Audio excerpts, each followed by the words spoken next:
Hello and welcome to the day ahead. It is Wednesday, the 23rd of November. I'm Andrew Gagan. Well, global equity markets advanced overnight. On Wall Street, stocks rallied amid light volumes as Americans prepare for their Thanksgiving holiday on Thursday. Stocks, specifically Best Buy, surged after the retailer forecast a smaller decline in annual sales than previously forecast, with expectations that discounting will entice more customers over the Christmas shopping season. However, discount retailer Dollar Tree tumbled, having cut its annual profit forecast for the second time. Energy stocks benefit as Saudi Arabia confirmed that OPEC Plus would carry out its planned cuts to production.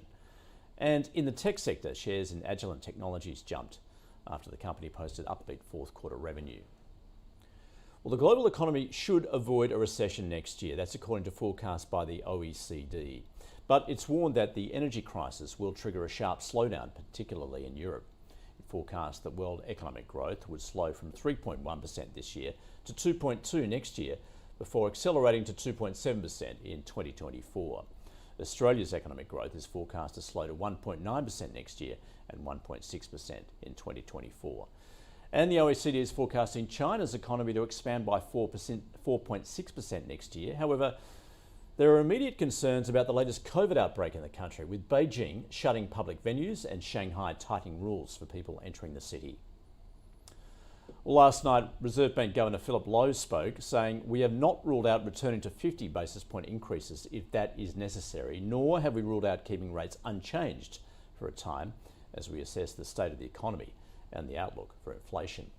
But he also highlighted potentially longer lags than usual in policy, given large savings buffers and the higher share of fixed-rate mortgages taken out through the pandemic.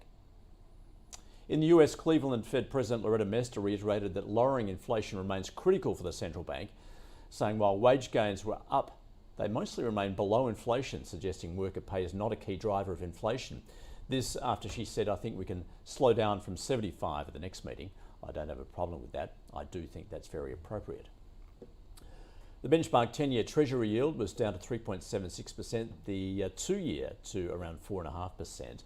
And the US dollar has weakened against most major currencies, lifting the Aussie dollar around 0.5% at 66.5 US.